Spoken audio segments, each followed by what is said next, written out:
Hi there, I'm Andrea Koppel, and it's time for coffee, the podcast where you get to hear firsthand what the jobs and careers that interest you the most are really like. Hey there, Java junkies. Welcome to another K-Cup mini episode of Time for Coffee. By the way, K-Cups come in 3 sizes, single, double, and triple shots, or roughly 1 minute, 5 minutes, or 10 minutes in length. So if you don't have time to throw back an entire caffeinated career conversation, these K-Cup mini episodes of T4C can give you a quick caffeinated fix, whether you're on the go or you only have a few minutes to binge. So grab your mug and take a chug, because it's time for a caffeinated career triple shot K-Cup with my guest, Scott Roberts. Scott, let's flash back very quickly to when you were in college. You went to Yale and you majored in history. Did you know what you were going to do with that degree when you graduated? Of course. No, I did not see the future. Liberal arts to me was something that I was interested in, and I'm glad that I was able to pursue that and to study history. But what I did see, whether or not it was teammates ahead of me or people that were a year or 2 or 3 ahead of me, the path that they had taken, what was accessible to them was in many cases things like a lot of people went into jobs like investment banking, or they went into jobs like consulting. Some went down the law school path. Some went to the medical school path. Some had entry-level positions of marketing or selling. And I think I picked up during school that getting into investment banking was not so much I wanted to become an investment banker, whatever that meant back then in college. But it's a good place to start your career. It's a good place to have a rigorous 2 years of working hard, learning what it means to be a professional or changing your lifestyle, getting up early and working long hours. And for me, I had run my own business in college, which was kind of an entrepreneurial pursuit there. I had done a internship in the Silicon Valley, actually in Cupertino, around the corner from Apple, with a software company that did, ironically enough, software to help you manage your Rolodex, which over time became a very clear connection to LinkedIn. And I was like a marketing intern, or I was just doing projects for the founder. And so the point there was, did I know exactly what I was going to do? No. But I knew that going to a place like an investment bank, I was like, okay, you're going to work really hard.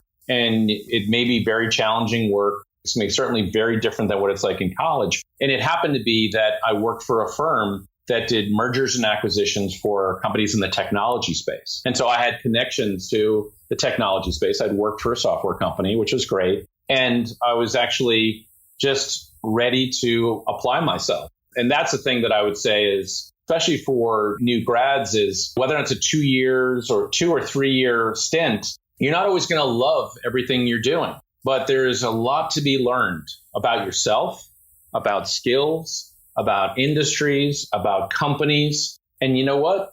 It's going to hurt sometimes, or it's going to maybe not feel as good. And so I think having the patience, and this is something that I think I see sometimes a little less of, or kind of this, hey, I want to be on this fast track, or I have a little bit of impatience about waiting to get to a certain place. And my point is not, hey, you should be miserable in your first job, but it's realization that those things are hard, and entry-level positions are usually pretty rigorous. But the ones, a lot of people I know who've done them, they're learning so much through that process. And even when it hurts, even when it's not enjoyable, when you look back, you will have grown.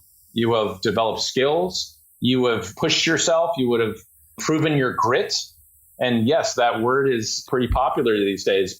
And then your ability to have commitment to something for 2 or 3 years, that means a lot. To someone like myself, when I look at candidates, I look very differently at someone who's, hey, they have a track record. They have a level of commitment and quote unquote loyalty. They're not bouncing around every 6 months to new jobs. And look, I get it. It's a little hard sometimes to find your groove, but also you can have drive and be patient in the same way, right? Which is, you're not going to make it to the top of the organization in the first 3 years of college, and that's okay.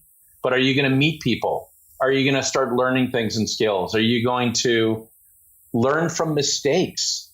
It's funny. I remember when I brought my daughter to kindergarten and there was a big sign that said mistakes are magic. I wish they brought that sign out for people just starting their career, right? Because I think there's that sense of like, oh my God, you have to be on the perfect path, or you can't be in a mindset of mistakes. Stay away from them. You'll never succeed if you make a mistake. Oh my gosh. Couldn't be anything farther from the truth. Scott, you are teeing up one of my final questions here. I want to thank you for that, because here we go.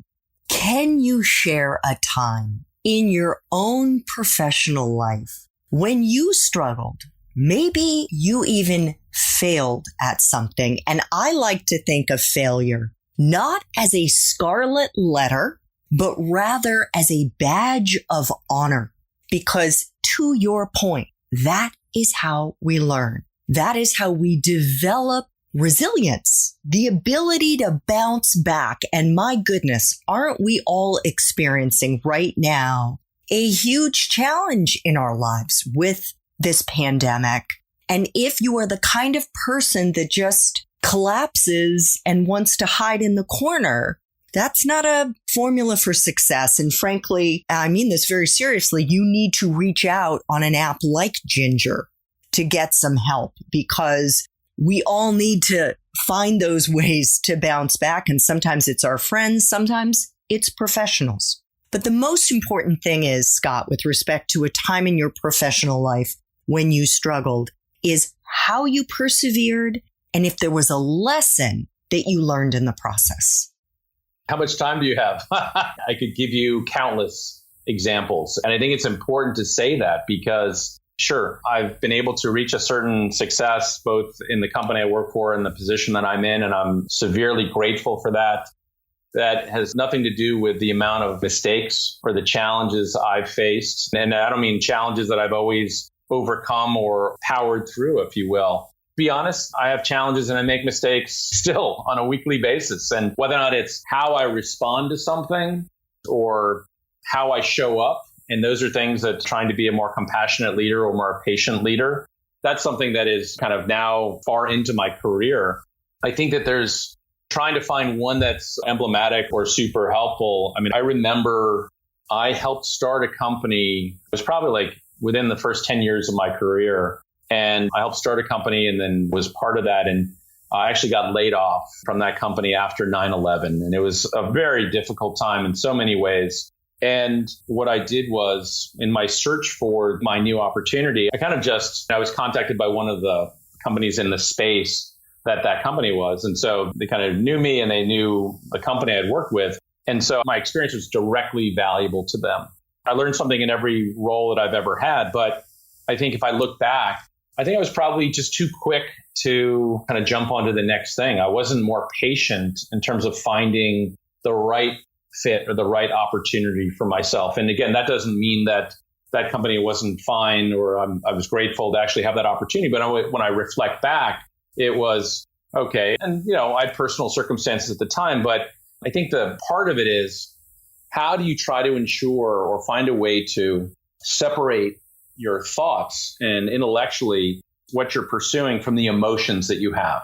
And that is something that is such a common theme, whether or not it's how do you show up in business in a way that you're able to manage and harness. I mean, it's great to have emotion. It's great to have passion. It's great to have excitement. It's great to have and be able to inspire and to be inspired. But if you let things bring stress and anxiety to you, or if that you react emotionally with a negative lens to it, you're likely not going to be at your best, whether or not it's picking the opportunity that's best for you or showing up in a meeting or kind of responding to someone or a situation that's not going your way or what you were hoping it would be. And so maybe that's more of a broader theme about how do you not be devoid of emotions, but try to separate those things and realize and keep perspective that, you know what, we're going to live to fight another day. It's going to be okay. And you don't let it overcome you. Love it. And actually, because I've had 12 years of therapy myself, let me just share some of what I have learned. And I may throw around some fancy terms here. I don't know if they'll come to me, and that is, you don't want to be making a decision when you are feeling strong emotion.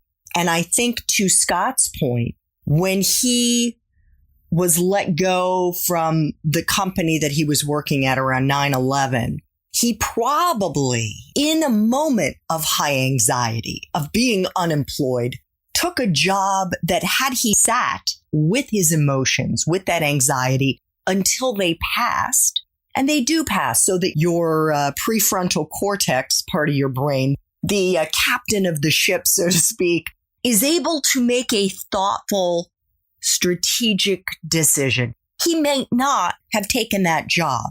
I'm guessing you don't regret it, but your lessons learned is to sit with that emotion, sit with the anxiety, wait until the anxiety passes or settles enough that you can make a really thoughtful, strategic decision. And you know what? What I'd add to it, and it's back to your network. Leverage your network. Use your network. Help get perspective by tapping into your network, which requires you to do the work to establish that, right? And again, whether or not it's Aunt Jane or Uncle Jack that you may not have known as much growing up, or maybe you did. And the people that care about you, the people that know you, and the people who are ready and willing to invest in you, and that network and those people, that number will grow over time. And you have that ability to influence that. But using that, and I have this other concept, which I know we're wrapping up, but it's the personal board of advisors, right?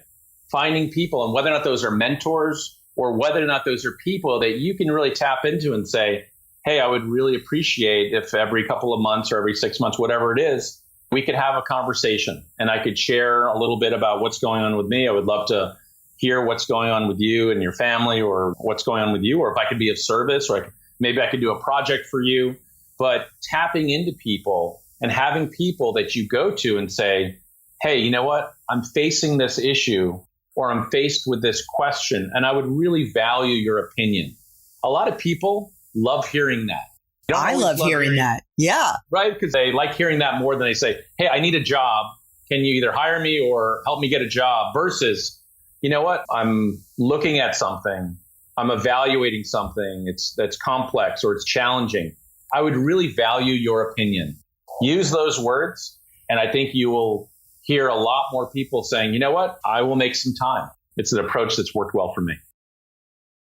Thanks for tuning in to this K-Cup mini episode of Time for Coffee. If you want to listen to our entire caffeinated career conversation, please check out the show notes for this episode.